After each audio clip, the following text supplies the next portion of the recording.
Hello everyone, आज के इस वीडियो में हम लोग करने वाले हैं बिहार स्टेट के जो 50 मार्क्स के क्वेश्चंस आते हैं शिक्षण कला एवं अन्य से, उसके टेस्ट सीरीज़ को करने वाले हैं। ठीक है, तो इससे पहले वाले वीडियोस में हम लोग टेस्ट सीरीज़ 6 तक कर चुके थे, तो आज हम लोग टेस्ट सीरीज़ 7 को करेंगे। ठीक है, वीडियो थोड़ा भी हेल्पफुल लगेगा तो उस पर कमेंट करिएगा और वीडियो को लाइक ज़रूर कीजिएगा और चैनल को सब्सक्राइब भी। ठीक है, तो चलिए स्टार्ट करते हैं।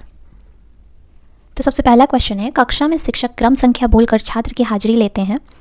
यह तरीका उत्तम है क्योंकि इसमें समय कम लगता है, या यह तरीका लोकप्रिय है क्योंकि सभी स्कूलों में ऐसा होता है, या यह तरीका अच्छा नहीं है, इससे शिक्षक के साथ छात्र का सीधा संबंध नहीं बन पाता, या यह तरीका अच्छा नहीं है, इस तरह से हाजिरी लेते समय कई बार 2 क्रमिक छात्र एक साथ बोल पड़ते हैं। तो इसका सही आंसर हो जाएगा यह तरीका अच्छा नहीं है क्योंकि इससे शिक्षक और छात्र के बीच में सीधा मतलब कॉन्टैक्ट नहीं हो पाता है, सिर्फ रोल नंबर 1 रोल नंबर 2 ऐसे बोलते हैं। अगर नाम लेके बोला जाएगा तो शिक्षक और स्टूडेंट के बीच में कॉन्टैक्ट हो पाएगा अच्छे से। ठीक है, अगला है, शिक्षकों द्वारा अभिभावकों के पास छात्रों की मासिक रिपोर्ट भेजने से शिक्षकों को गप्पे हाँकने का वक्त मिल जाता है, या शिक्षक को अलोकप्रिय बनाता है, या शिक्षकों और अभिभावकों का संबंध बना रहता है, या छात्र के प्रति शिक्षक का उत्तरदायित्व कम हो जाता है। तो इसमें आपको समझ आ रहा होगा क्या होगा, शिक्षकों और अभिभावकों का संबंध बना रहता है। Okay, option number C correct हो जाएगा।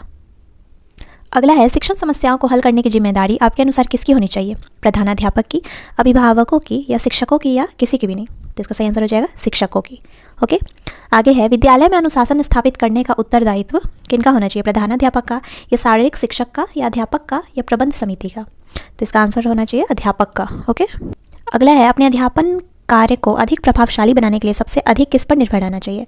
अपने ज्ञान पर, या पुनर्निर्वेशन पर, या प्रबंध पर, या शिक्षण के साधनों पर? तो इसका सही आंसर होना चाहिए अपने ज्ञान पर। ओके, अगला क्वेश्चन है, जो अध्यापक कक्षा अध्यापन में उत्साही होते हैं उनमें प्रायः विषयों की प्रवीणता का अभाव होता है जो उनके उत्साह के नीचे छिपा रहता है, या वे छात्रों का ध्यान खींचने के लिए केवल नाटकीय रूप दे देते हैं, या वे अपने छात्रों को अध्यापन अधिगम की प्रक्रिया में अंतर्ग्रस्त कर लेते हैं, या उनमें उपरोक्त सभी बातें होती हैं?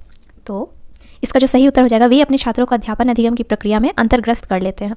ओके, अगला है, शिक्षक तभी अपने छात्रों को प्रभावित कर सकता है जबकि वह अध्ययन करके पूरी तैयारी से कक्षा में पढ़ाए, या वह पढ़ाते समय मनोवैज्ञानिक शिक्षा के सिद्धांतों पर चले, या वह छात्रों से दृढ़ता से काम ले, या हर बात को कई बार दोहराकर छात्रों को समझाएं। तो इसका सही आंसर होना चाहिए वह पढ़ाते समय मनोवैज्ञानिक शिक्षा के सिद्धांतों पर चले। ओके, अगला है, निम्नलिखित में से समय क्रम के अनुसार शैक्षिक योजना निर्माण का प्रथम चरण कौन सा है? तो आइए देखते हैं, शिक्षण की संपूर्ण योजनाओं का निर्माण, या दैनिक पाठों की सूक्ष्म पाठ्य योजनाओं का निर्माण, या वृहद इकाई पाठ्य योजनाओं का निर्माण, या शिक्षा के उद्देश्यों का निर्माण? तो सबसे पहले हम लोग को इसमें करना चाहिए, ये शिक्षा के उद्देश्यों का निर्धारण पहले करना चाहिए, तभी तो उद्देश्यों की प्राप्ति के लिए और सब चीज़ें करेंगे। तो option number D is correct.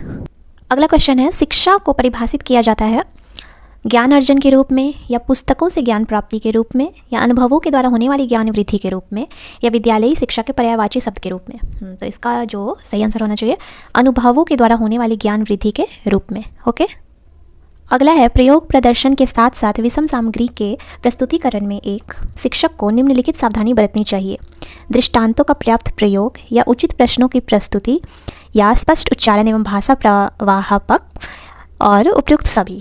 तो देखिए, इसमें से सभी इंपॉर्टेंट है, इसमें मतलब सभी में सावधानी बरतनी चाहिए शिक्षक को, तो इसलिए हो जाएगा उपयुक्त सभी। ओके, अगला है, अपने नीरस व्याख्यान को सरस बनाने के लिए आप क्या उपाय करेंगे?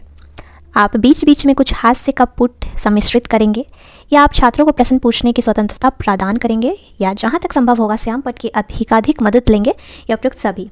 तो इसमें से आपका सभी मतलब कि ऐसा होगा, अपने नीरस व्याख्यान को सरस बनाने के लिए ये तीनों ही ऑप्शन सही हो जाएगा, तो उपयुक्त सभी होगा। ठीक है, अगला है, भारतीय संविधान के अनुच्छेद 45 में किस आयु वर्ग तक के बालक बालिकाओं की शिक्षा निःशुल्क व अनिवार्य करने का निर्देश दिया गया है? तो ये तो आप लोग को सभी को पता होगा, 6 से 14 वर्ष तक के बच्चों के लिए है। ठीक है, तो इसमें से बी नंबर हो जाएगा सही। अगला है, जुड़वा बच्चों के अध्ययनों से यह पता चला है कि बुद्धि मतलब इंटेलिजेंस का आधार क्या होता है? आनुवांशिकता होता है, या वातावरण होता है, या आनुवांशिकता तथा वातावरण दोनों होते हैं, या आनुवांशिकता अधिक तथा वातावरण कम होता है?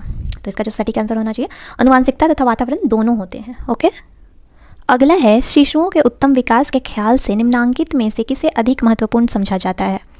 1 से 5 साल की आयु के लिए, या फिर 5 से 10 साल की आयु वाले को, या 10 से 15 साल की आयु वाले को, या 15 से 20 साल की आयु वाले को?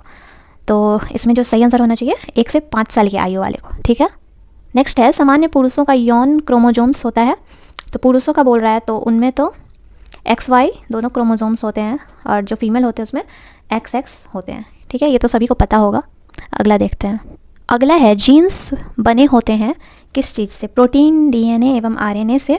तो देखिए जीन्स जो बने होते हैं वो देखिए यहाँ पे DNA एवं RNA से बने होते हैं जीन्स। ओके, अगला है पूर्व प्रसूति विकास के निम्न अवस्थाओं का कौन सा क्रम सही है? तो पहले भ्रूण काल, जननिक काल, गर्भकाल। तो इसमें से सबसे पहले हो जाएगा जननिक काल, उसके बाद होना चाहिए भ्रूण काल, उसके बाद गर्भकाल। तो 2, 1, 3 आपका ऑप्शन नंबर इसमें डी सही हो जाएगा। ओके, अगला क्वेश्चन है वैसा अध्ययन जिसमें पशुओं के घनिष्ठ संबंधियों जैसे भाई बहन को कई पीढ़ियों तक अंतर प्रजनन किया जाता है ताकि उनका एक ऐसा वंश तैयार किया जा सके जो आनुवंशिक रूप से समान हो तथा पशुओं के अन्य वंशों से भिन्न हो को कहा जाता है, क्या कहा जाता है? चयन अध्ययन, पारिवारिक अध्ययन या जुड़वा अध्ययन या वंश अध्ययन। तो इसका सही आंसर हो जाएगा वंश अध्ययन। ठीक है, अगला क्वेश्चन देखते हैं। जन्म के समय मस्तिष्क एक खाली स्लेट के समान होता है, जीवन की अनुभूतियाँ ऊपर कुछ लिखती है, अतः हम सभी जो है वह इन अनुभूतियों एवं शिक्षा का ही परिणाम है। यह कथन निम्नांकित में से किसके विचारधारा को व्यक्त करता है? तो बताइए आप लोग, हरलॉक को या जॉन लॉके या जीन पियाजे या इरिक इरिक्सन? तो इसका सही आंसर होगा जॉन लॉके। ओके, अगला है जब मोहन 1 वर्ष का था तो वह ठीक से चल नहीं पाता था, परंतु 2 साल की अवस्था होने पर ठीक ढंग से वह अपने आप चलने लगा। मोहन के इस व्यवहार में परिवर्तन का कारण है सीखना, परिपक्वता, अभ्यास या वर्धन?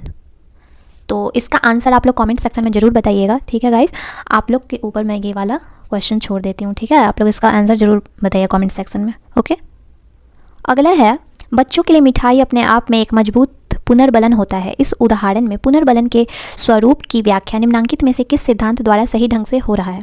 उद्दीपक सिद्धांत, प्रणोद ह्रास सिद्धांत, अनुक्रिया सिद्धांत, आदर्श उत्तेजन स्तर सिद्धांत? तो इसका सही आंसर हो जाएगा उद्दीपक सिद्धांत। ओके, अगला है शाब्दिक सीखना में सार्थक शब्द का अर्थ होता है शब्द का शाब्दिक महत्व या शब्द के अनुप्रयोग की बारंबारता या शब्द का व्याकरणीय शक्ति या उपयुक्त सभी? तो शाब्दिक सीखना में सार्थक शब्द का अर्थ हो जाएगा शब्द के अनुप्रयोग की बारंबारता। ओके, अगला है निम्नांकित में से असत्य कथन बतलावे, मतलब कि ये जो ऑप्शन है उसमें से कोई एक अलग होगा, मतलब असत्य होगा। ठीक है, उच्च उपलब्धि प्राप्त करने वाले व्यक्ति वैसे कार्य को करना अधिक पसंद करते हैं जो कठिनाई के साधारण स्तर के होते हैं तथा जिनमें सफलता प्राप्त होना निश्चित होता है। या उच्च उपलब्धि वाले व्यक्ति किए गए कार्यों से पुनर्निर्वेशन प्राप्त करना चाहते हैं। या उच्च उपलब्धि वाले व्यक्ति अपनी आकांक्षा स्तर अचानक अधिक ऊंचा कर लेते हैं। या उच्च उपलब्धि वाले व्यक्ति ऐसी परिस्थिति में कार्य करना अधिक पसंद करते हैं जिस पर उनका काफ़ी नियंत्रण हो। तो देखिए ऑप्शन नंबर इसका जो करेक्ट हो जाएगा सी, मतलब ये असत्य होगा। उनका जो उच्च उपलब्धि वाले जो व्यक्ति उनका आकांक्षा स्तर अचानक अधिक ऊंचा मतलब नहीं कर लगते, धीरे धीरे होता है। ठीक है, अगला है संवेग की उत्पत्ति में सबसे स्पष्ट भूमिका किसकी होती है? थैलेमस, हाइपोथैलेमस, रेटिक्यूलर एक्टिवेटिंग तंत्र या मेडुला? तो संवेग की उत्पत्ति में हाइपोथैलेमस की हो जाएगी। ठीक है, अगला है अब्राहम मैस्लो द्वारा प्रतिपादित आवश्यकता पदानुक्रम सिद्धांत के अनुसार दूसरों को दोस्त बनाने तथा अन्य व्यक्तियों के प्रति प्रेम भाव दिखलाने की प्रवृत्ति को निम्नांकित में से किस श्रेणी में रखा जा सकता है? सुरक्षा आवश्यकता, आशक्ति आवश्यकता, जैविक आवश्यकता या सम्मान आवश्यकता? तो इसका सही आंसर होना चाहिए आशक्ति आवश्यकता। ओके, अगला है शिक्षक शिक्षा में इंटर्नशिप कार्यक्रम का उद्देश्य क्या है?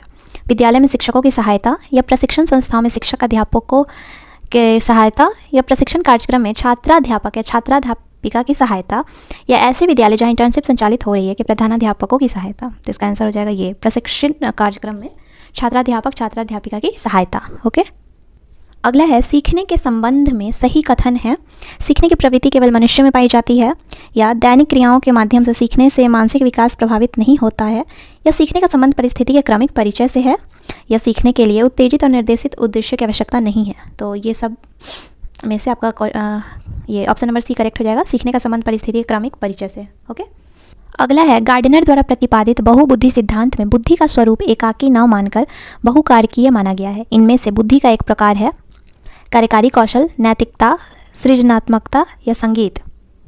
इसका आंसर क्या होना चाहिए दोस्तों? आप लोग बताइए तो, मतलब क्या होना चाहिए? अगर आपको इसका आंसर आ रहा होगा तो कमेंट सेक्शन में ज़रूर बताइएगा क्या होगा इसका आंसर। ठीक है, अगला है सीमित बुद्धि वाला एक व्यक्ति जब कला, संगीत, मानसिक अंक गणितीय या कैलेंडर गणनाओं में अतुलनीय क्षमताओं का प्रदर्शन करता है तो इसे डैश कहते हैं? प्रतिभा संपन्नता, डिस्कैल्क्यूला या विद्वता का लक्षण? तो सीमित बुद्धि वाला व्यक्ति जब ऐसा कुछ करता है तो विद्वता का लक्षण होता है। ठीक है, अगला है निम्नलिखित कथनों में से बालक सामाजिकरण की प्रक्रिया से गुजरते हुए अपने समूह के कौन से गुण एवं मानकों को समंजित करने हेतु प्रयासरत रहता है? ऑप्शन है उन गुणों एवं मानकों को जो बालक के व्यक्तिगत व्यवहार को संतोष प्रदान करते हैं, या उन गुणों एवं मानकों को जो उसके व्यवहार के निकटस्थ प्रतीत होते हैं, या उन गुणों एवं मानकों को जो सुविधाजनक ढंग से उसकी आवश्यकताओं की पूर्ति करते हैं, या उन गुणों एवं मानकों को जो बालक के व्यक्तिगत व्यवहार को अभिप्रेरित करते हैं। तो इसका आंसर हो जाएगा डी, उन गुणों एवं मानकों को जो बालक के व्यक्तिगत व्यवहार को अभिप्रेरित करते हैं। ओके, तो इस तरह से आपका शिक्षण कला 30 मार्क्स वाला होता है कंप्लीट। आगे देखते हैं जो कि जीएस से है क्वेश्चन 20, ठीक है, जो आपका रीजनिंग, थोड़ा सा मैथ्स, थोड़ा सा साइंस, जीके वगैरह आता है, ठीक है। अगला है भारतीय राष्ट्रीय कांग्रेस का प्रथम अधिवेशन दिसंबर 1885 में कहाँ हुआ था? कहाँ हुआ था? बॉम्बे में, ठीक है।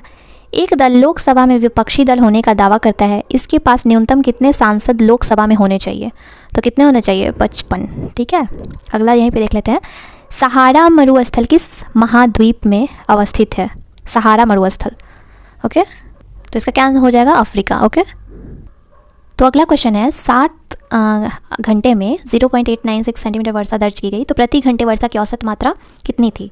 तो इसमें कुछ भी नहीं करना है, 7 से इसमें डिवाइड कर देना है, तो आपका आंसर आ जाएगा 0.128 सेंटीमीटर, ठीक है। इससे इसमें डिवाइड कर देना तो आ जाएगा, ठीक है। अगला क्वेश्चन यहाँ पे देख लेते हैं, दो संख्याओं का महत्तम समावर्त मतलब HCF और LCM दिया हुआ है, ये HCF है, ये LCM है, और उनमें से एक संख्या ये दिया हुआ है, तो दूसरी संख्या ज्ञात करें। तो इसका फॉर्मूला होता है LCM into HCF equal to जो दो संख्या मतलब कि first number and second number. तो आपको दिया हुआ है LCM इंटू HCF, तो LCM इंटू HCF मतलब HCF into LCM equal to first number मतलब कि एक नंबर दिया हुआ है 2L और एक नंबर है X मान लीजिए, ठीक है। तो हो जाएगा ना, यहाँ से 6 से 2 बार में कट जाएगा, 2 से 18 बार में, मतलब कि ऑप्शन नंबर ए सही हो जाएगा, ओके। अगला क्वेश्चन है मैथ से, एक विक्रेता ने 10 में 6 की दर से केले खरीदे, मतलब कि 10 रुपये में 6 केले खरीदे और 6 रुपये में 4 की दर से बेच दिए, मतलब कि 6 रुपया में 4 केले ऐसे बेच रहा है, ठीक है। तो क्रैमुल, एक केला का क्रैमुल निकाल लेंगे, 6 केला का 10 रुपया है, तो एक केला का 10/6 हो जाएगा। अब सही हुआ, तो इसको सिंप्लीफाई कर लेंगे, तो 2 से 5 बार में, 2 से 3 बार में, तो 5/3 एक केला का क्रैमुल हो गया, ठीक है। यहाँ पे देखिए, उसके बाद बोल रहा है विक्रैमुल, तो उसी तरह हो जाएगा 4 केला का विक्रैमुल 6 रुपया है, तो एक केला का विक्रैमुल कितना होगा? 6/4, तो इसको भी करेंगे 2 से 3/2 आएगा। अब देखिए, अब इसमें क्या करेंगे, कौन सा इसमें आपको बड़ा छोटा लग रहा है? इसमें हो रहा है हानि, ठीक है। तो हानि होता है तो क्रैमुल में से विक्रैमुल जाता है, मतलब घटता है, ओके। तो क्रैमुल एक केला का कितना है? 5/3 माइनस विक्रैमुल एक केला का है 3/2, तो कितना हो जाएगा? इसको सॉल्व करके बताइए कितना होना चाहिए। तो जब इसको सॉल्व करेंगे तो आएगा हमारा 1/6। तो हानि परसेंट कैसे निकालते हैं? जो हानि है उसको ऊपर लिखते हैं और नीचे क्रैमुल को लिखते हैं, ठीक है, और इंटू 100। तो ये यहाँ पे मैं बता रही हूँ, ठीक है, हानि ऊपर में लिखते हैं और नीचे क्रैमुल, तो क्रैमुल हमारा एक केला का था 5/3, ठीक है, 5/3 इंटू 100 कर देंगे, ओके। और 3 ऊपर चला जाएगा, 5/3 इधर आएगा ना, तो 3/5 इधर हो जाएगा। इस हिसाब से ये 2 बार में कट गया, 5 2 10, 10 से ये कट गया 1 0, तो 10% आ जाएगा, ओके, 10% हानि हुआ, ठीक है। अगला क्वेश्चन है, 5 वर्ष पूर्व अशोक की माँ की आयु अशोक से तिगुनी थी, 5 वर्ष बाद वह अशोक से आयु में दुगनी बड़ी होगी, आज अशोक की आयु क्या है? तो इसका थोड़ा सा सॉल्व करने वाला होगा। तो देखिए, मान लेते हैं अभी अशोक का आयु है x, ठीक है, और उसकी माँ का आयु है y, ठीक। तो बोला 5 वर्ष पूर्व, तो 5 वर्ष पूर्व -5 कर देंगे दोनों में। बोल रहा है कि अशोक की माँ की आयु अशोक से तिगुनी थी, ठीक है। तो यहाँ पे हो जाएगा इक्वल टू करके इसको 3 से गुना कर देंगे, तो इसको सॉल्व करिए तो कितना हो जाएगा? इसको सॉल्व करेंगे तो x - 5 इक्वल टू 3y - 15 ये हो जाएगा। तो यहाँ से कैसे हो जाएगा? x इधर से -3y इक्वल टू इधर जाएगा तो प्लस में हो जाएगा ना, लेकिन फिर भी -10 हो जाएगा। ये एक समीकरण हो गया। अब आगे देखते हैं क्या है। बोल रहा है 5 वर्ष बाद अशोक से आयु में दुगनी बड़ी हो जाएगी, तो इसको देखते हैं। अब 5 वर्ष बाद अशोक की आयु हो जाएगी x + 5 और उसकी माँ की आयु हो जाएगी y + 5, लेकिन क्या बोल रहा है? दुगनी बड़ी हो जाएगी। तो इसको सॉल्व कर लेंगे, x + 5 इक्वल टू 2y + 5 2 10। अब x - 2y इक्वल टू 5 उधर जाएगा तो 5। अब ये इक्वेशन 2 हो जाएगा, ठीक है। अब इक्वेशन 1 और 2 को जब सॉल्व कर लेंगे तो आपको वैल्यू निकल के आ जाएगा, और जब इसको निकालेंगे, जब इसको सॉल्व करेंगे तो आपका x का वैल्यू आ जाएगा 15 वर्ष, ठीक है। अशोक की आयु 15 वर्ष हो जाएगी। आप लोग उसको सॉल्व कर लीजिएगा, ठीक है, मैं प्रोसेस बताती हूँ। अगला है, निम्नलिखित 4 शब्दों में से 3 किसी प्रकार से एक समान है और एक असंगत है। असंगत शब्द को चुनना है। तो इसमें देखिए, भिंडी है, शिमला मिर्च है, आलू है, बैगन है, तो इसमें क्या होना चाहिए? देखिए, आलू होगा। क्यों? क्योंकि ये सभी पौधा में ऊपर से उगते हैं, लेकिन आलू जो है मिट्टी के अंदर उगता है, है ना, इसलिए ये असंगत हो जाएगा। आगे देखते हैं। अगला है साइलेंट वैली या मूक घाटी किस राज्य में अवस्थित है? तो साइलेंट वैली कहाँ है? केरल में। ओके। अगला है एक लड़के की ओर इशारा करते हुए सुरेश ने कहा, उसकी माँ का पति मेरी माँ के पिता का इकलौता पुत्र है। उस लड़के की माँ का सुरेश से क्या संबंध है? तो आप लोग इसको रिलेट करके बनाएंगे अपने फैमिली से, तो ज़्यादा इजीली आपको समझ में आ जाएगा। तो इसका जो आंसर हो जाएगा आपको आएगा मौसी या मामी। ठीक है। अगला है रीजनिंग से ही है। निम्नलिखित में से किस विकल्प में दिए गए चिन्हों का उपयोग उस क्रम में करने पर दिया गया समीकरण संतुलित हो जाएगा? तो यहाँ कौन सा चिन्ह लगाएं कि इक्वल टू ये हो जाएगा। ठीक है। तो देखिए इसका जो आंसर हो जाएगा 41 का ए हो जाएगा कि इसको प्लस करेंगे या गुना करेंगे 25 5 125 और 125 में ये जोड़ेंगे तो 190 आ जाएगा। ओके, पहला ही ऑप्शन सही है। अगला क्वेश्चन है जो रीजनिंग का क्वेश्चन है, इसमें आपको मतलब क्वेश्चन मार्क की जगह कौन सा नंबर आएगा वो बताना है। तो पहले तो इसका रिलेशन क्या है वो देख लीजिए, आपस में कैसे रिलेटेड है। तो ये जोड़ घटाव के माध्यम से है, सिंपली नहीं है। ये देखिए कैसे होगा। 24 × 3 करेंगे, मतलब 24 × 3 करेंगे तो आपको आ जाएगा 72। ठीक है। और 72 में से 2 घटाएंगे तब 70 आएगा। उसी तरह इसमें 70 में × 3 करेंगे तो -2 करेंगे तो इतना आएगा। उसी तरह 208 में × 3 करेंगे तो आपको आ जाएगा 624। और जब इसमें से 2 माइनस करेंगे तो आ जाएगा 622। ओके, ऐसे बनेगा ये वाला। अगला है दिए गए विकल्पों में से उस शब्द का चयन करें जिसका कसाई के साथ वही संबंध है जो जूता का मोची से है। तो कसाई का तो क्या चीज़ से संबंध हो जाएगा? मांस से, मांस काटता है ना, इसलिए। अगला है हरे रंग का पदार्थ जो पौधे में प्रकाश संश्लेषण करता है निम्नलिखित में से कौन है? तो बहुत इजी क्वेश्चन है दोस्तों, क्या हो जाएगा? क्लोरोफिल। ओके। अगला है उन दो क्रमागत सम संख्याओं का योग क्या है जिनके वर्गों का अंतर 84 है? तो इसके लिए पहले हम लोग मान लेंगे, पहले अगर पहला संख्या हम लोग x माने हैं, ठीक है, तो दूसरा संख्या हम लोग x+2, क्योंकि क्रमागत सम संख्या बोल रहा है जिनके वर्गों का अंतर बोल रहा है, तो यहाँ पे प्लस नहीं करेंगे, माइनस करेंगे। तो माइनस करेंगे मतलब कि इसका स्क्वायर करेंगे और इसका भी स्क्वायर करेंगे। ठीक है, तो ये बड़ा होगा ना, तो इसमें से ये घटाना पड़ेगा, x+2 का स्क्वायर और इसमें से माइनस करेंगे x का स्क्वायर। ठीक है, अब इसको तोड़ देंगे, इसका जो आ जाएगा 84 बोला है। ठीक है, अब देखिए यहाँ से x का वैल्यू निकाल लेंगे। पहले तो इसको तोड़ेंगे, हो जाएगा x² प्लस मतलब a² + b² हो जाएगा प्लस 2ab मतलब = 84। ठीक है, तो अब ये x कट गया ना, तो यहाँ पे आ जाएगा 4x = इधर जाएगा तो 80 हो जाएगा और x का वैल्यू आपका आ जाएगा 2020। ठीक है, और x का वैल्यू 20 आएगा, मतलब कि दो संख्या है तो एक 20 है और एक 22 है, तो क्या करें उन दो क्रमागत सम संख्याओं का योग, तो इन दोनों को जोड़ दीजिए तो 42 हो जाएगा। तो ऑप्शन नंबर सी। ओके। अगला है पीली क्रांति किससे संबंधित है? दालें से, मतलब दालों से, तिलहन से, सूर्यमुखी से या मछली से? तो इसका हो जाएगा तिलहन से। ओके। अगला है राजा टोडरमल निम्नलिखित में से किस मुगल सम्राट के शासनकाल के दौरान राजस्व मंत्री थे? तो क्या हुमायूं, शाहजहां, जहांगीर या अकबर? तो अकबर। ओके। अगला है बंगाल प्रांत मुगल के नियंत्रण से मुक्त डैश डिप्टी गवर्नर उप सूबेदार के द्वारा हुआ था? मुर्शीद कुली खां, कासिम खान, शाइस्ता खान या फर्रुखसियार? तो जाएगा मुर्शीद कुली खां। ठीक है। अगला है अंतर्राष्ट्रीय परमाणु ऊर्जा एजेंसी का मुख्यालय कहाँ है? तो कहाँ है? यही हो जाएगा वियना में। ओके। अगला हम लास्ट क्वेश्चन देखते हैं, 20वें एशियाई खेल 2026 में कहाँ आयोजित होने वाला है? ठीक है, तो ये करेंट अफेयर्स का क्वेश्चन है। तो देखिए भारत या संयुक्त अरब अमीरात या ब्राज़ील या जापान? तो इसका आंसर हो जाएगा डी, जापान।